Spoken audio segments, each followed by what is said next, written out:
Thank you. And thank you all so much for having me here. It's an honor to be here in Bangkok with our Asia regional waterkeepers and our partners and our friends here on the banks of the mighty Chao Phraya River. And for those of you who aren't familiar, I'm going to leave a lot of the Mekong to the experts, but we'll give some global and local perspective. For those of you who aren't familiar with Waterkeeper Alliance, we're a global NGO that unites more than 300 locally based clean water advocacy organizations and focuses citizen action on issues that affect waterways from pollution to climate change. Waterkeeper Alliance was incorporated in 1999, but we trace our roots back to actually 1966 on the Hudson River in New York. And this was where a group of recreational and commercial fishermen joined together to save a dying river and restore its health for the people. This was a time when a railroad company was discharging millions of gallons of oil into the river. It made the beaches turn black. It made the fish taste like diesel fuel. And the fishermen couldn't sell their fish in the fish market. There was a General Motors automobile plant that was, the fishermen could tell what color they were painting the cars because the river would change colors every day. But these fishermen banded together and they used citizen action and science and law to bring back this river. And they patrolled the river, investigated pollution problems, and they forced polluters to clean up their mess. And because of their work, the Hudson River is now considered an icon of ecosystem revitalization. They saved a dying river. And their model then was replicated around the world. So today there are, as in this room, there are more than 300 of these waterkeepers in 47 countries on 6 continents. And they patrol and protect about 6 million square kilometers of watershed. Drawn from different cultures and languages and religions and legal and political frameworks. They're women and men who are united for a future where everyone can get a glass of water and drink it without fear of poisoning themselves. Where people can go down to their local waterway, jump in and have a swim without fear of getting sick. And where people can catch and cook a fish without fear of ingesting toxic chemicals. Or a place where children are nurtured by water, not sickened by it. And at Waterkeeper Alliance, what we do is help strengthen those local fights, amplify the collective voice around the world, and fortify, defend, and enforce clean water laws and policies. There's no question we have a global water crisis, and it's important that we acknowledge that and talk about it, but we must do it from a perspective of finding and implementing solutions, which is one of the reasons why we're gathered here in Bangkok, to find and implement solutions. On top of it all, as a global society, we have to address the existential crisis of climate change, which I will submit to you as a water issue. Right? Climate change is altering the chemistry of our oceans, character of our coastlines, and timing and intensity of rain and snow, wreaking havoc around the planet. When I talk to people all over the world, and so I ask them what they think about the impacts of climate change, all of the responses are drought, flooding, sea level rise, ocean acidification, all water issues. And we see that through the lens of our waterkeeper groups.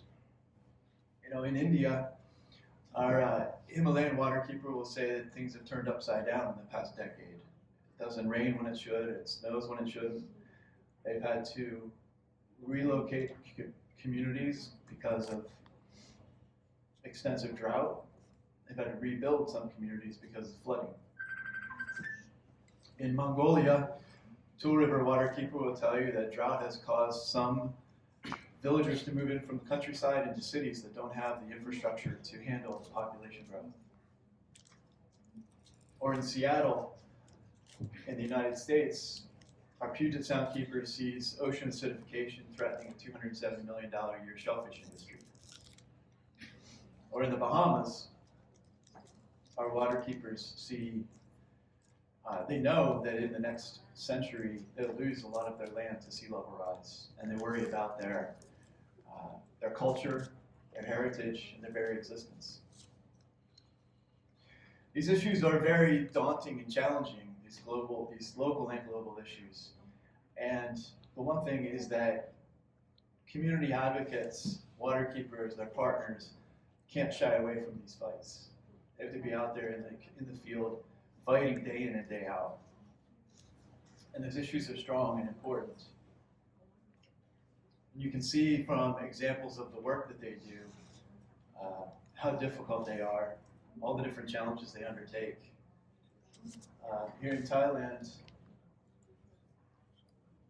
Kruti takes on, works with local communities for water quality monitoring, to work with academics and government to fill in data gaps and show the importance of local knowledge.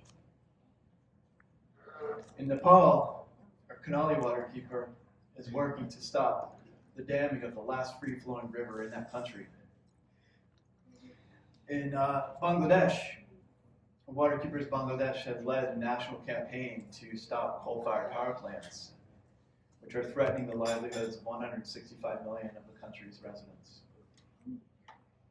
In India, women-led communities near Yamuna River Keeper have been able to restore a first-order tributary of the holy Ganges River and are using legal action to stop developers from encroaching on the river.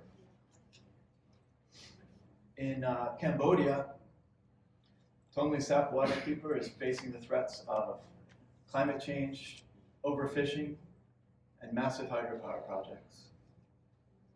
And in Indonesia, Brantis River waterkeeper is taking on the scourge of single-use plastics.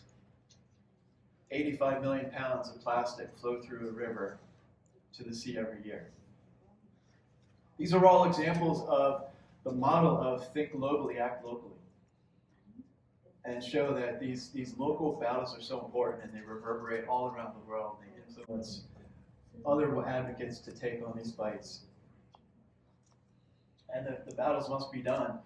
And I know that everyone in this room and all of these advocates have such a deep connection to their waterway, and it fuels their passion, it fuels their work, it fuels their ability to make a difference. And speaking of making a difference, it's a real honor to be here today with two Goldman Environmental Prize winners. That's Kruti and Prigi. And the Goldman Environmental Prize is known as the Green Nobel Prize.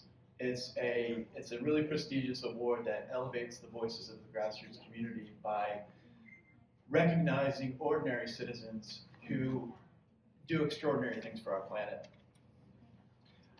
Just like Kruti took on working with this community and being instrumental in stopping the Mekong River Rapids Blasting Project, which I understand was the first time the Thai government rejected a project, a transboundary project, based on environmental impact.